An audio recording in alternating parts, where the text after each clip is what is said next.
Assalamualaikum warahmatullahi wabarakatuh. Saya Nadia Rahmadillah dengan NPM A1G021096 kelas 1C PGSD. Kali ini saya akan menjelaskan tentang karakteristik anak usia SD. Pengetahuan tentang perkembangan fisik, mental, rohani, serta intelektual anak SD merupakan modal utama dalam rangka pembimbingan anak. Perkembangan fisik dan intelektual anak usia 6-12 tahun nampaknya cenderung lamban. Pertumbuhan fisik anak turun terus, kecuali pada akhir periode tersebut. Sedangkan kecakapan motorik terus membaik. Perubahan terlihat kurang menonjol jika dibandingkan dengan usia permulaan.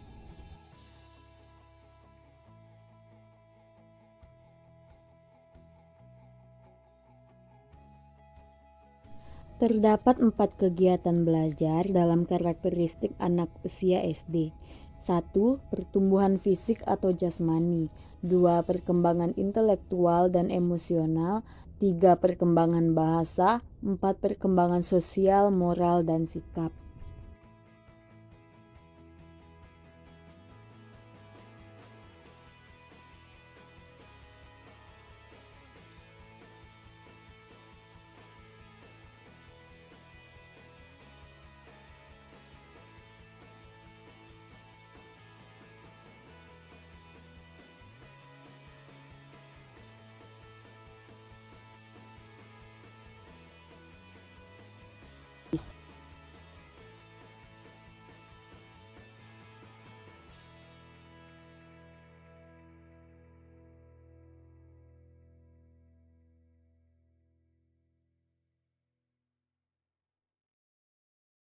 Yang ke-1, pertumbuhan fisik atau jasmani. A. Pertumbuhan selama pertengahan masa kanak-kanak. 1. Tingkat pertumbuhan. Tingkat pertumbuhan anak sangat berbeda antara ras, bangsa, dan tingkat sosial ekonominya. Pada usia Walaupun terdapat biasanya perbedaan anak-anak mempunyai keturunan, nafsu makan yang pertumbuhan bagus. juga sangat dipengaruhi Mereka oleh banyak lingkungan makan mereka. karena kegiatannya Anak-anak yang menuntut tumbuh energi paling yang banyak. tinggi biasanya Dalam usia dalam ini berat hidupnya badannya tidak meningkat 2 mengalami kali lipat. kekurangan gizi atau Kekurangan infeksi nutrisi penyakit dapat yang mengakibatkan merupakan pertumbuhan yang masalah lamban utama karena dalam nutrisi kehidupan. tersebut hanya Di untuk samping itu mempertahankan juga hidup dan karena energi, perbedaan tempat sedangkan tinggal, protein lebih untuk biasanya anak-anak meningkatkan yang tinggal di pertumbuhan. rumah yang bagus akan lebih matang dari 3. anak-anak yang Kesehatan dan berasal dari kebugaran keluarga anak. kurang Perkembangan mampu vaksin serta untuk lingkungan berbagai kurang penyakit baik dan tidak kanak-kanak sehat. telah membuat kanak-kanak usia pertengahan selamat dalam hidupnya. Pemberian vaksinasi sangat baik anak-anak usia ini. Hal ini terbukti dengan adanya imunisasi di sekolah. Ini merupakan suatu alasan mengapa tingkat kematian anak-anak usia sekolah paling rendah sepanjang tahun. B. Beberapa aspek kesehatan dan kebugaran masa kanak-kanak. 1. Obesity. Kegemukan pada anak-anak merupakan isu utama di Amerika Serikat sejak tahun 1970-an, terutama pada anak-anak usia 6-11 tahun. Kelebihan berat badan seringkali disebabkan oleh kurang berolahraga dan terlalu banyak makan. Di samping itu, lingkungan juga berpengaruh besar terhadap kegemukan. Anak-anak gemuk biasanya tidak tumbuh menjadi gemuk pada mulanya, namun mereka menjadi gemuk setelah dewasa. Anak yang gemuk masih dapat dipelihara dengan baik, antara lain diubah cara makannya, latihan olahraga secara teratur dengan melibatkan orang tuanya. 2. Kondisi medis pada masa kanak-kanak. Anak-anak mendapat sakit yang akut dalam waktu singkat dengan berbagai kondisi medis, biasanya karena virus atau flu, dan hanya 1 dari 9 anak yang menderita penyakit kronis seperti migrain atau kepala pusing atau penglihatan jarak dekat. 3. Penglihatan. Pada anak usia sekolah, penglihatannya lebih tajam daripada waktu-waktu sebelumnya. Penglihatan anak dari kalangan kurang mampu tidak dapat berkembang secara normal. 10% dari anak berusia 6 tahun mengalami kurang penglihatan dan 7% mengalami gangguan pandangan jarak jauh, dan kondisi semacam ini meningkat menjadi 17% pada usia 11 tahun. 4. Kesehatan gigi. Pada usia 6 tahun, anak mengalami tanggal giginya yang pertama kali. Selanjutnya diganti dengan gigi yang tetap setiap tahun sebanyak 4 gigi untuk tahun kelima berikutnya. 5. Kebugaran anak. Pada dewasa ini, latihan fisik bagi anak-anak sangat baik jika dibandingkan dengan tahun 1960-an. Anak-anak tersebut sangat jelek bentuk jasmaninya disebabkan karena mereka kurang aktif berolahraga dan hanya setengah dari kelas mereka yang mengikuti pendidikan jasmani di sekolah, dan hanya sebagian kecil yang suka berolahraga secara individual.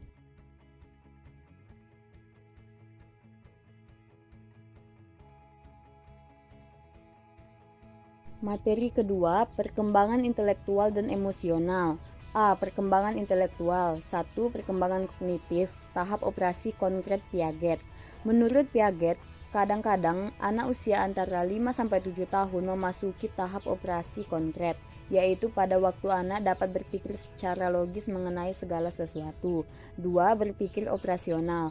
Anak-anak mampu berpikir operasional. Mereka dapat mempergunakan berbagai simbol, melakukan berbagai bentuk operasional, yaitu kemampuan aktivitas mental sebagai kebalikan dari aktivitas jasmani yang merupakan dasar untuk mulai berpikir dalam aktivitasnya. Anak-anak usia sekolah lebih dapat berpikir secara logik daripada waktu mereka masih muda.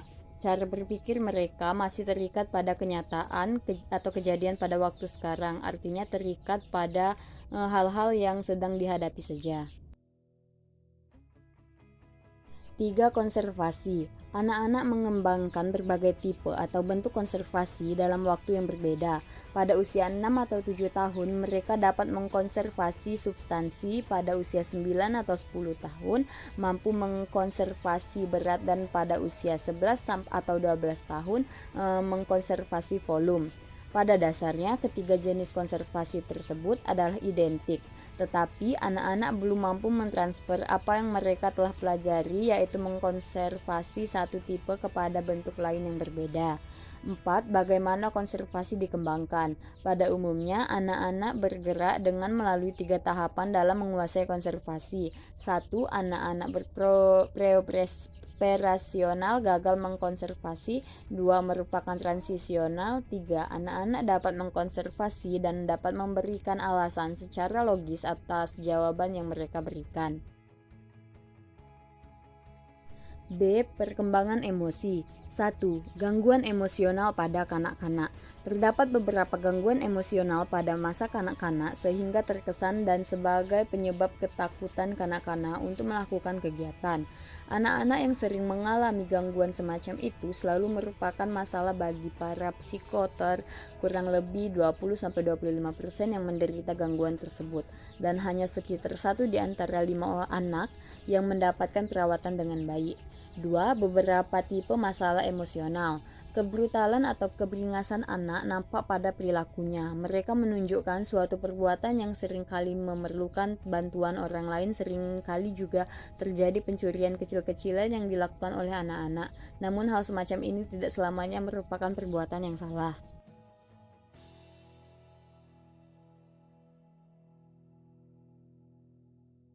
3. Gangguan kecemasan. Berbagai gangguan kecemasan dimulai pada masa kanak-kanak.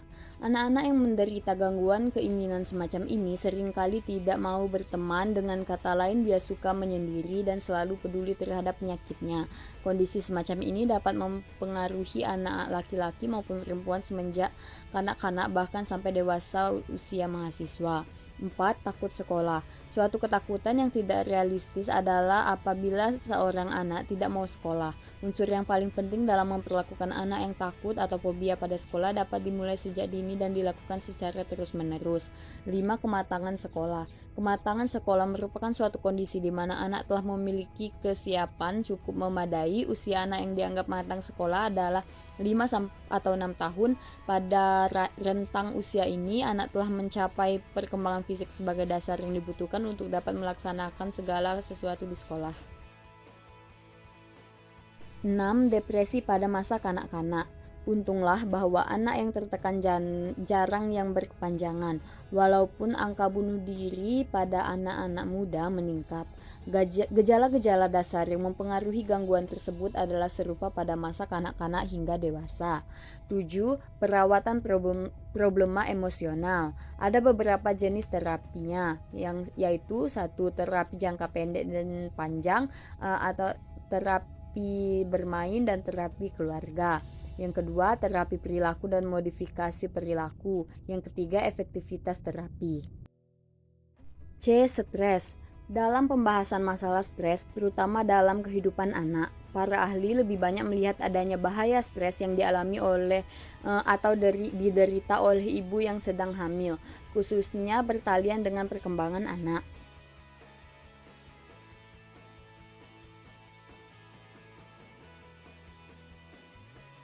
1. Beberapa sumber penyebab stres.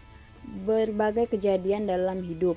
Penyakit, frustasi, dan ketidakhadiran orang tua di rumah merupakan penyebab umum stres bagi anak-anak. 2. Mengatasi stres anak yang elastis. Orang dewasa mengurangi bahkan menghilangkan rasa takut pada anak dengan memberikan motivasi mendiskusikan masalah yang ditakutkan oleh anak-anak sekalipun rasa takutnya tidak hilang seutuhnya. Materi ketiga yaitu perkembangan bahasa. 1. Fase 1 kata atau holofrase. Anak mempergunakan satu kata untuk menyatakan pikiran yang kompleks. 2. Fase lebih dari satu kata. Anak sudah bisa membuat kalimat sederhana yang terdiri dari dua kata. 3. Fase ketiga atau fase diferensiasi. Keterampilan anak dalam berbicara mulai lancar dan berkembang.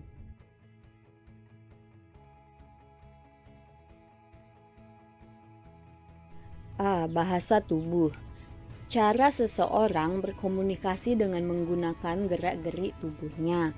B. Bicara. Sebagai pemuas kebutuhan dan keinginan untuk menarik perhatian orang lain, sebagai alat untuk membina hubungan sosial, sebagai alat untuk mengevaluasi diri sendiri, untuk dapat mempengaruhi perasaan dan pikiran orang lain, untuk mempengaruhi perilaku orang lain.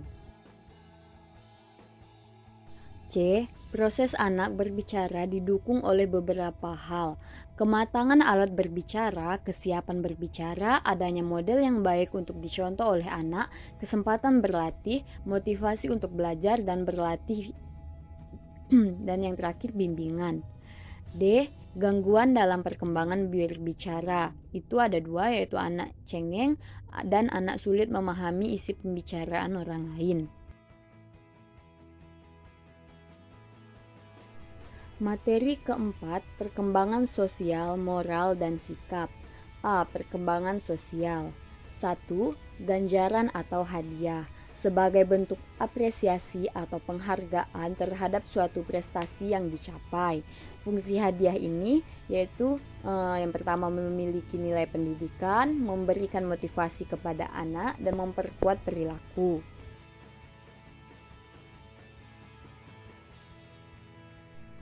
Selain hadiah, itu ada juga hukuman. Hukuman terbagi menjadi dua, yaitu fungsi hukuman dan syarat-syarat hukuman. Fungsi hukuman, yaitu fungsi restriktif, hukuman sebagai fungsi pendidikan, dan yang ketiga hukuman sebagai penguat motivasi. B. Syarat-syarat hukuman. Sebaiknya hukuman segera diberikan kepada anak yang membuat kesalahan yang harus diberikan hukuman. Diberikan secara konsisten, bersifat konstruktif, bersifat impresional, harus disertai alasan, alat mengembangkan hati nurani anak, di tempat dan waktu yang tepat.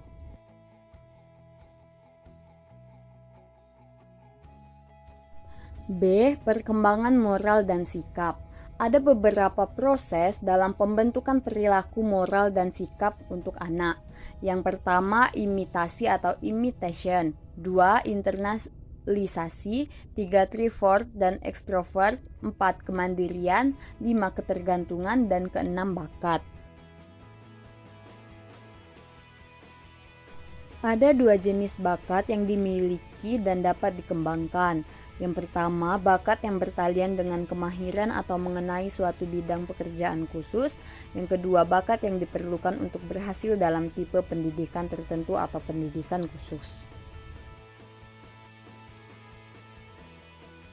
Dan ada pula 3 faktor utama yang dapat mempengaruhi tampilnya bakat anak, yaitu faktor motivasi, faktor nilai atau value, dan konsep diri.